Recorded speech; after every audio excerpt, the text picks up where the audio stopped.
Hey, what's up guys, Jack here, and today we're going to have a bit of a live commentary chit chat.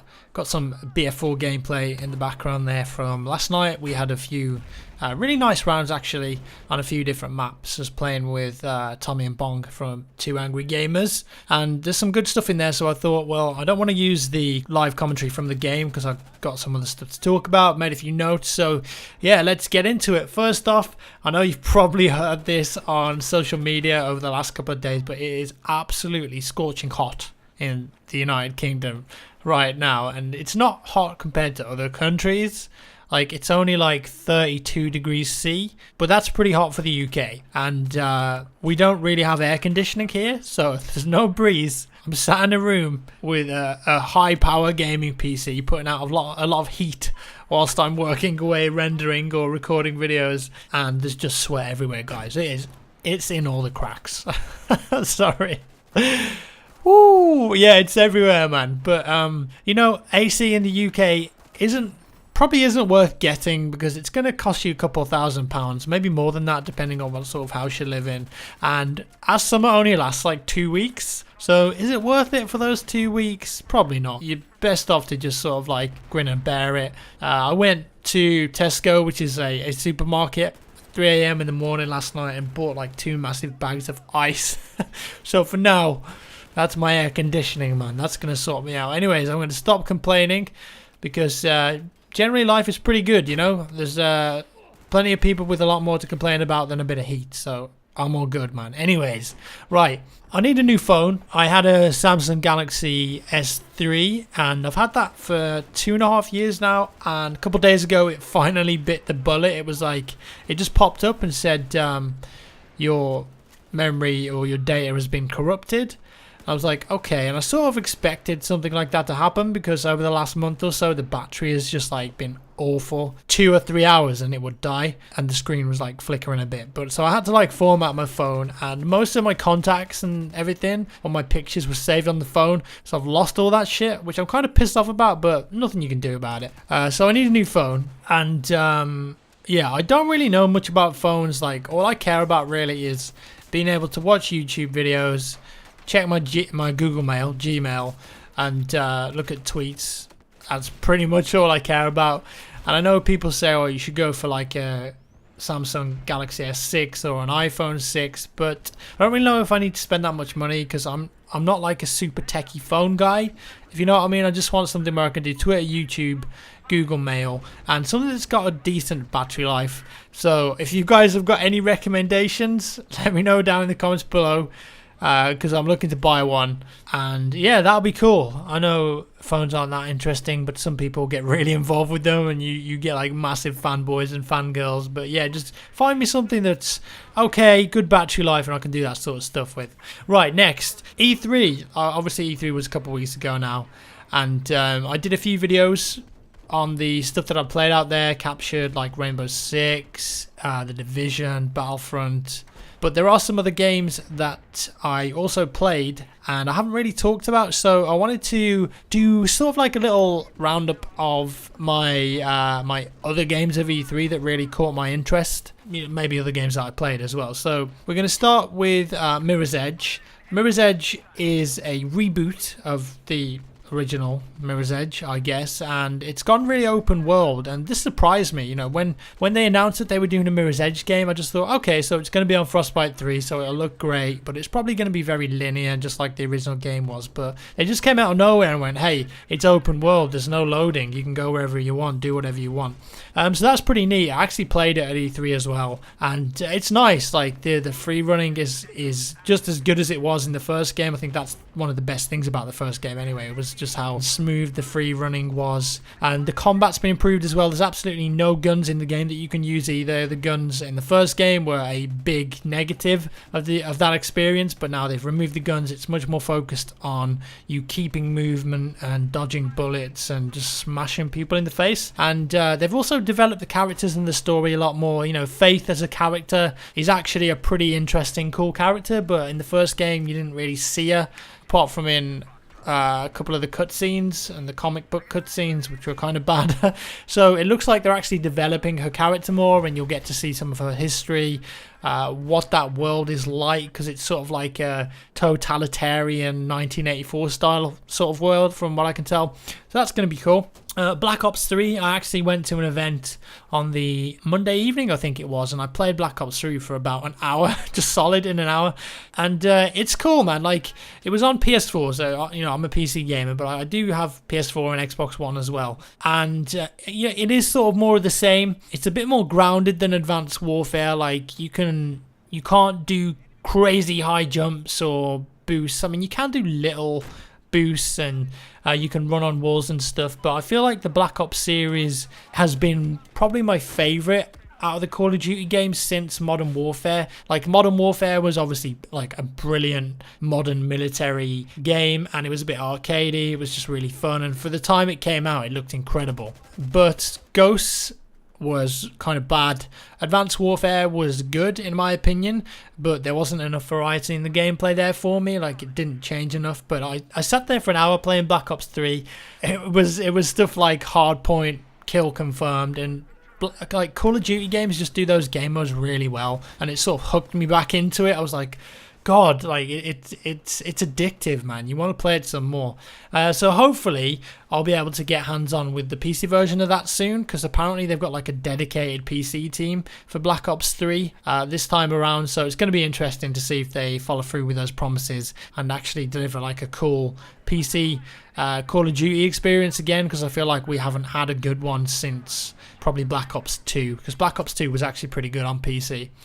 So yeah, there's Black Ops. I know not everyone's interested in that, but next, For Honor. So For Honor really came out of nowhere. It was a bit of a surprise, and this is a Ubisoft game that's like a medieval combat, I suppose. You can play as Vikings, samurais, or knights, and the combat system in that game was pretty cool. I mean, it seems quite complicated on the surface, but when you actually pick it up and play it, it's quite intuitive. So the game mode I played was kind of like Conquest, and yeah, when you come across like another player, you sort of hold L1, I think it was, on the PS4, and you sort of get locked into them, and then you can do a heavy attack or a light attack in 1, 2, 3, 4, in 6 different directions, up, down, and then all the diagonals from what I remember.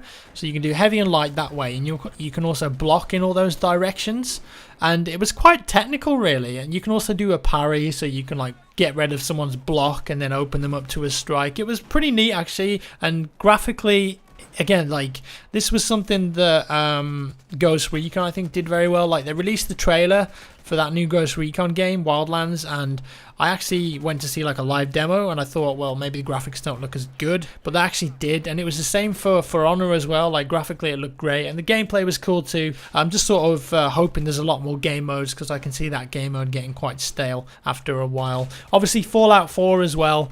I haven't played the original Fallout games, the ones that were sort of like isometric, and they were more like strategy, but I played Fallout 3 all the way through, all the DLC, absolutely loved it. Fallout New Vegas, fantastic game. So Fallout 4, it just looks like more and better, so I don't really see how they can fail with that, so I'm definitely looking forward to that.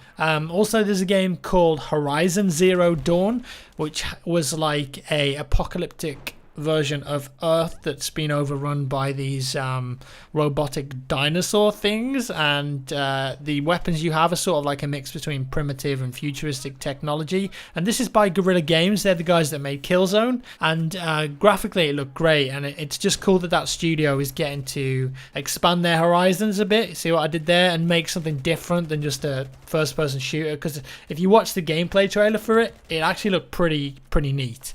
So I'm definitely looking forward to that. Obviously Uncharted 4, that looked amazing, like physics everywhere, the graphics were great, the gameplay was very varied, and apparently Nolan North, who is a big voice actor, let slip a couple days ago at this like fan meet and greet that they're working on The Last of Us 2, and I cannot be more hyped for that game. Like, the first Last of Us, is one of my favorite ever games. It was just incredible. Like, I just played that game and thought, you know what, Naughty Dog have actually developed this thinking, what if the player wants to do this, what if they want to go here and go there. It's just like every base was covered, and the story in it was incredible. The characters were great. Yeah, it was like one of the only games for a very long time that I've actually been emotionally involved with the characters, and I was like, shit, like, it was great. But I do feel like The Last of Us on its own, it can exist as like a single entity, because the ending of it was perfect. Sort of like, I wish they only ever made one Matrix movie, I guess. But Last of Us 2 is coming out, according to Nolan North. So yeah, that's got me pretty hyped. And just imagining the potential of that game on a PS4, like the new generation, that's going to be pretty awesome, I think. So yeah, that's going to be good. Now, one other thing that I took away from E3 was that everyone is doing VR. Now, I personally think VR is a gimmick. I think it's under the same category as 3D TVs, and it'll probably be around for a few years and then go away again. And I'm not saying that it's bad, because like, I have a Oculus DK2 and I've tried a lot of the games and a lot of the experience demos that you can have on it, and some of them are really cool.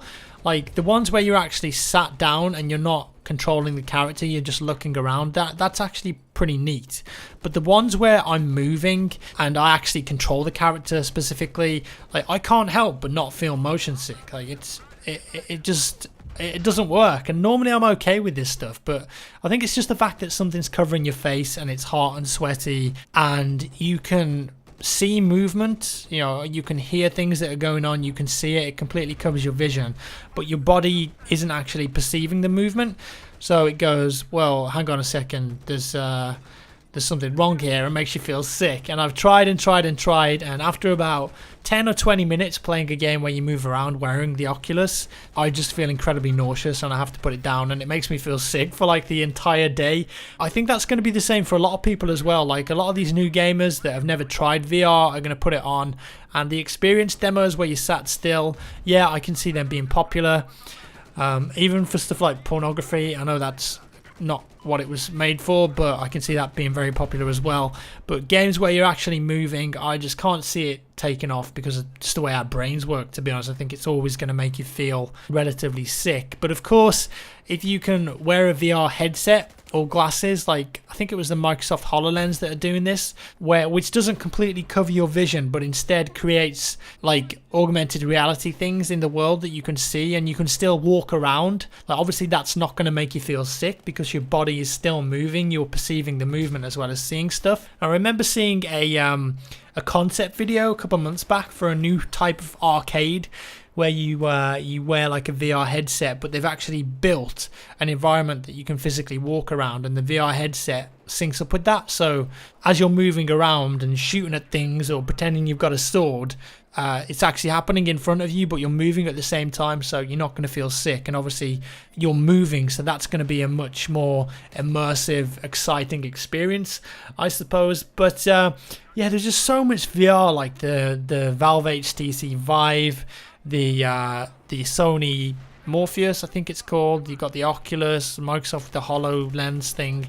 The gaming industry just seems like they're really trying to hit that hard, and I think it's cool that people are beginning to innovate with it. But to me personally, I might be completely wrong with this, but I do think it's a gimmick, and after a couple of years it'll probably go away and something new something new will turn up.